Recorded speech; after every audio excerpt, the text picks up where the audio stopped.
or some sunshine and a high of 78. Currently 65. Next news coming up at 8. Chicago's Morning Answer with Dan and Amy continues next on AM 560, The Answer. This hourly segment is brought to you by the Alpha Wealth Group, bringing the trilogy of estate, tax, and investment planning together. Visit alphawealthgroup.com for a free report. They got the beat, the campus beat, the campus beat. Yeah, the campus beat. Top of the morning, Dan and Amy on a special campus beat. We have George Mason University Econ Professor Walter Williams coming up. And I can't say this to him directly. I have to cover the story without him. I'd be too embarrassed. I don't know if I want to hear about it because I just listened to that tease. The Consent Carnival at George Mason University took place last week. The Consent Carnival? Consent Carnival featured a penis ring toss, vagina beanbag toss, and lubricant taste tests. See, that's so gross. The taste testing part is really what hits at home. The vagina beanbag toss, though. Is that like cornhole? Hello. That's giant inflatable lips that serve it to mimic a vagina. All students can throw large pink beanbags into it. okay. All right. Clearly, it's not cornhole. The game doubled as an educational display, informing students on flyers that not all people with vaginas are women. From the flyer, genitalia is not an indicator of gender. It can be harmful to assume so. It can also be surprising to assume not.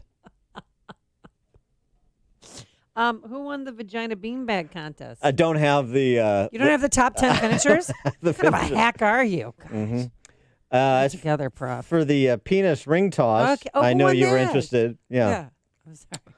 The educational component to that game was that the 8 or so 3-foot-high penis inflatables were surrounded by signs on how to correctly use a condom, among other information. Put a hood on it. All right. Okay. Huh. Oh my gosh, you're making my eye twitch.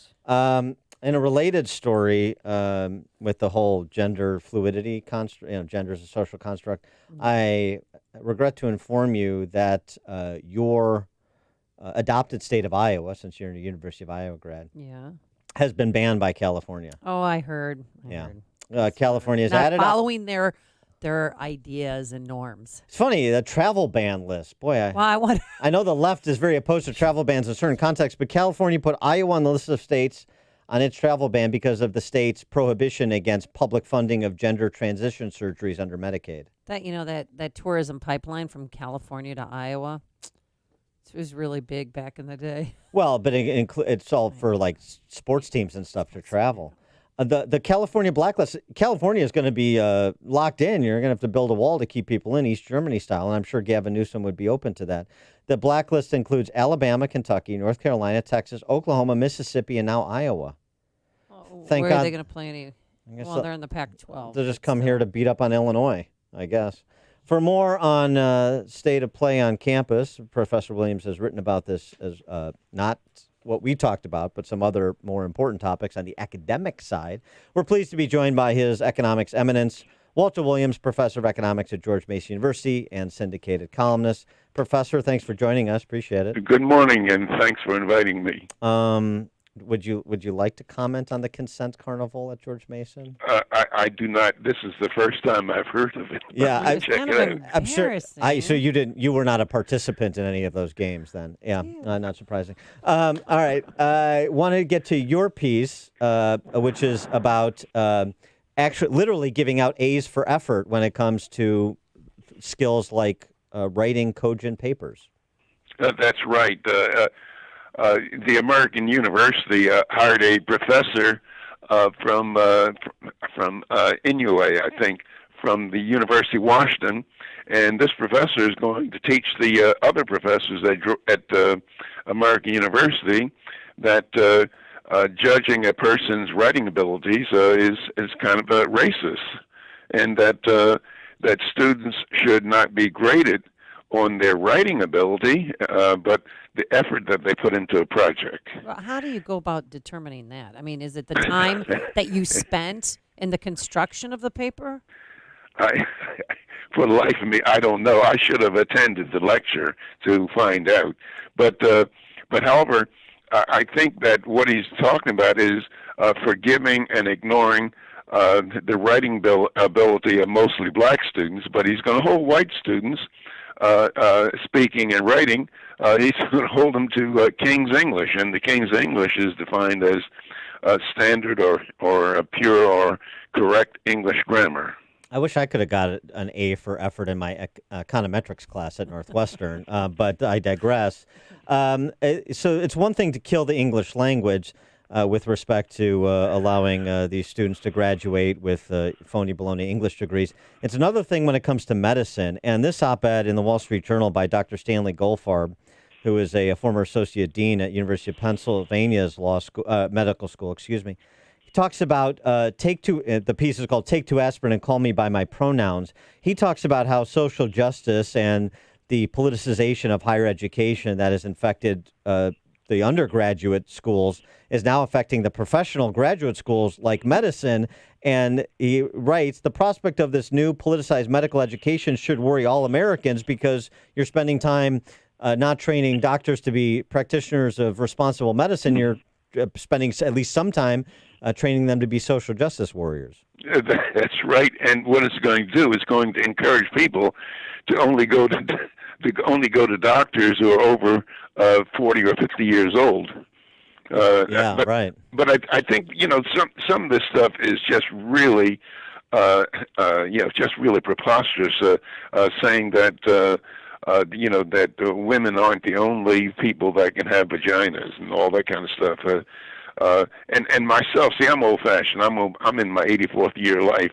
I go by the DNA, or people's XXXY chromosomes. Yeah, right. So if you're XY, you're male, and if you're XX, you're female. So.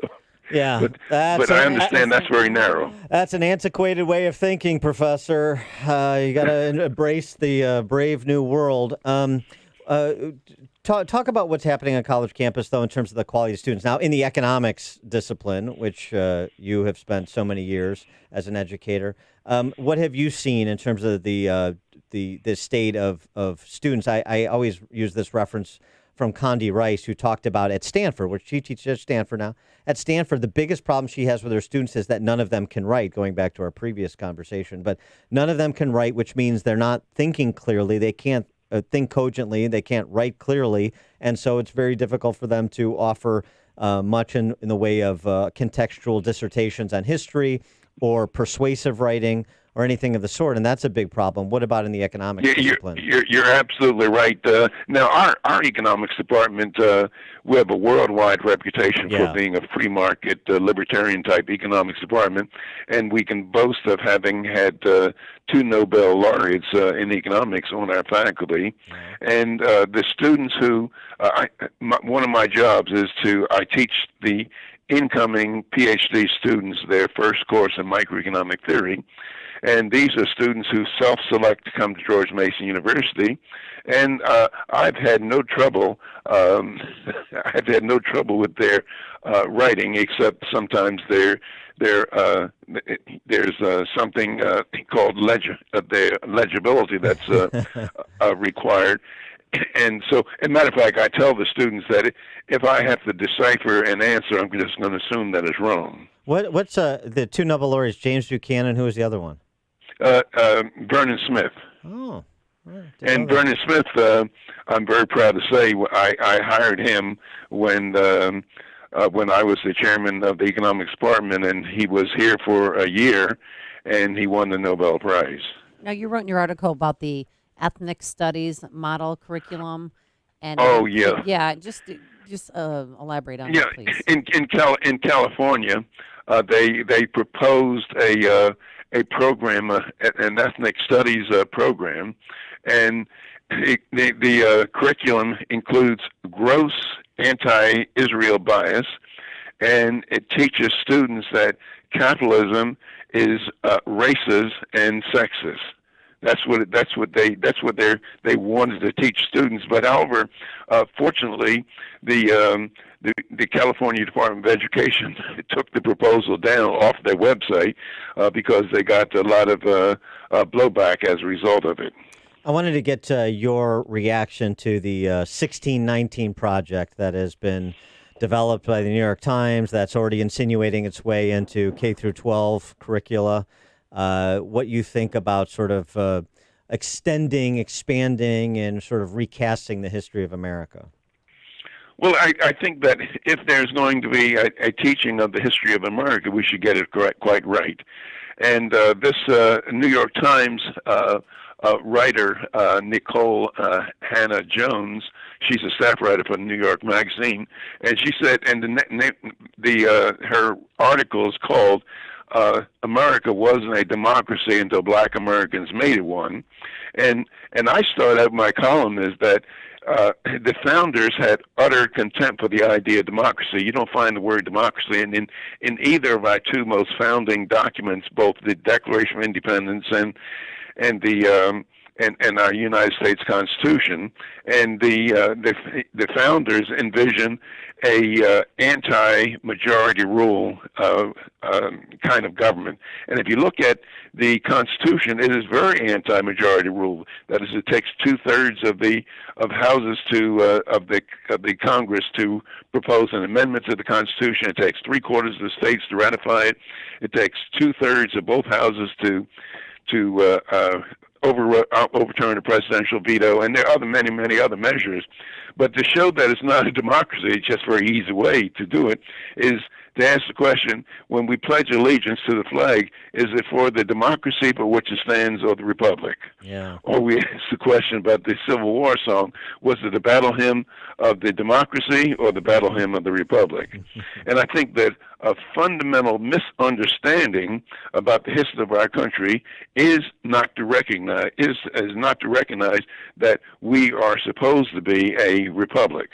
He is Professor Walter Williams, professor of economics at George Mason University. Get all of his writings at his blog, walterewilliams.com, including his most recent one on that writing professor at American University we were discussing. Professor Williams, always an honor. Thanks for joining us. And thank you. Bye.